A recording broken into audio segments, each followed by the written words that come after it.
Mari de nuit na femme de nuit wanatesa watu sana, na acha leo nikufundishe namna gani hii esprit ya femme de nuit na mari de nuit inaingiaka katika maisha ya mtu na inakuwa na maefe gani katika maisha ya mtu. Esprit ya mari de nuit ya kwanza inaingia namna gani? Kunaweza kuwa mchawi mwenye iko ndani ya quartier yako wala ndani ya kazi wala mahali fulani, na anakuona kama uko binti, anakutamani, na usiku anakuwa anageuka, anakuwa mari de nuit wako. Kama uko garso, uko mwanaume, kama ni mwanamke ndio alikutamana, ni mchawi, anakuwa anakuya usiku, anakuwa mari de nuit wala femme de nuit wako.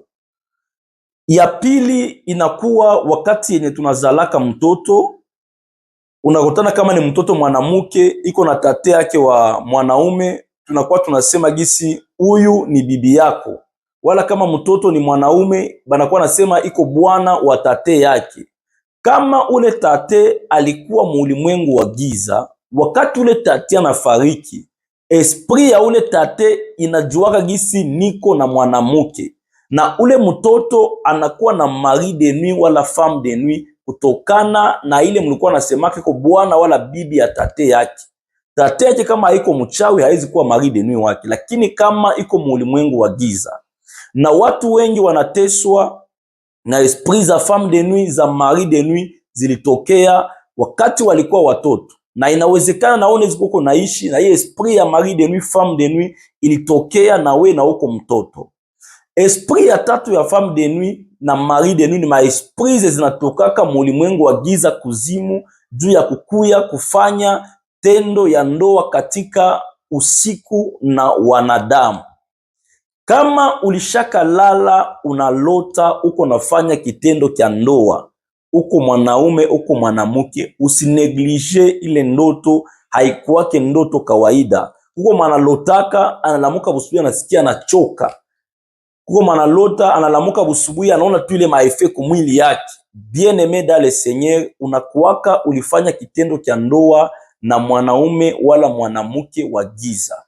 Na kila mtu wote mwenye alishaka kuwa na femme de nuit ama mari de nuit ku maisha yake na kwake nafungiwa na iko kontrole na esprit ya femme wala mari de nuit. Na hii esprit ya mari de nuit wala femme de nuit iko na nguvu sana. Namuna gani na probleme yao inaachaga ku maisha ya mtu ni nini? Unitege masikio vizuri, itakubariki. Wakati yenye uko mwanaume uko na esprit ya femme de nuit, kusema uowe kwako ni vigumu.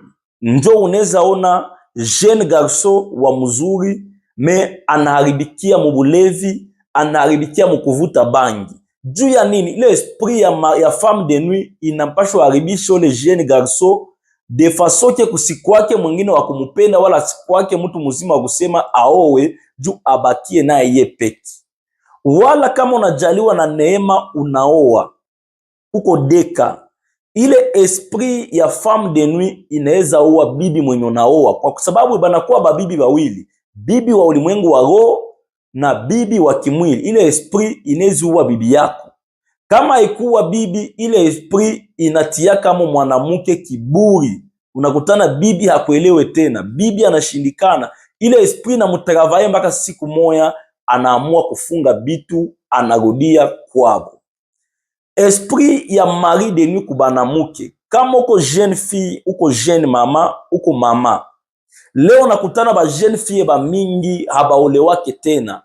Ba mama ba mingi mu mafoyer zabo ni maprobleme na ingine mafoyer kubomoka. Chanzo ni ma esprit ya mari de nuit. Kama uko jeune fille uko na esprit ya mari de nuit, unapitia uko na lota, uko nafanya kitendo kya ndoa katika ndoto, ni vigumu sana kwako kuolewa. Ile esprit ya mari de nuit inakusukumiaka, banaitaka masque de vieillesse. Unatembea munjia, banaume banakuona lakini habakupendi, banakuwa nakutamani. Unaweza pata tu mwanaume mwenye kuna haja afanye uzinifu na we na kuachie pale, lakini wakukuoa hakuwaki. Wala unaweza pata mwanaume anakuprometre atakuoa lakini hata realizaka. Na ukipata neema unaolewa, ile ndoa haiwezi endelea kwa sababu kuna mwingine mwanaume wa giza. na huyu mwanaume wa giza au mari de nuit iko na wivu sana, atafanya yake yote, swate anakufanya shindikana, wala anafanya bwana shindikana de faso ke ile ndoa ibomoke. Na inawezekana na weye hii pepo ya esprit ya mari de nuit iko kwa maisha yako. Kinaweza kusaidia tu ni kukuwa mtu wa kuomba Mungu sana. Bila maombi, hii esprit ya mari de nuit haiwezi toka katika maisha yako. Bien-aimé, kama unashaka pitia hii ndoto, hapana kuineglige. Kamata uamuzi ya kuanza kutafuta Mungu, ufanyiziwe deliverance ya kweli na haki, njoo utafunguliwa. Kwa sababu kama ulishaka pitia hii ndoto na haukupata deliverance, maisha yako yote itabakia iko vile na iko kontrole na ulimwengu wa giza. Njoo unasikiaka mtu anaenda kumaombi, banabii banakuambia ulishaka zala kuzimu, unakatala, unasema namuna gani? Kumbe katika ile ulimwengu ya roho unafanya ile kitendo ya ndoa na ule mari de nuit, ulishaka zala naye batoto mulimwengu wa giza pasipo wewe kujua. Ndio maana maandiko yanasema taifa la Mungu linaangamia kukosa maarifa. Lakini gisi umepata hiyo ufunuo, ningekusi tafuta watumishi wa Mungu wa kweli wakufanyizie maombi ya deliverance, na badala ya pale Mungu atakufungua, kwa maana Mungu ana uwezo ya kufungua. Bila Mungu, hii esprit ya femme de nuit, ya mari de nuit haiwezi ikakuacha. Yesu Kristo ndio mwanaweza yote. Jiabone ku konte yetu na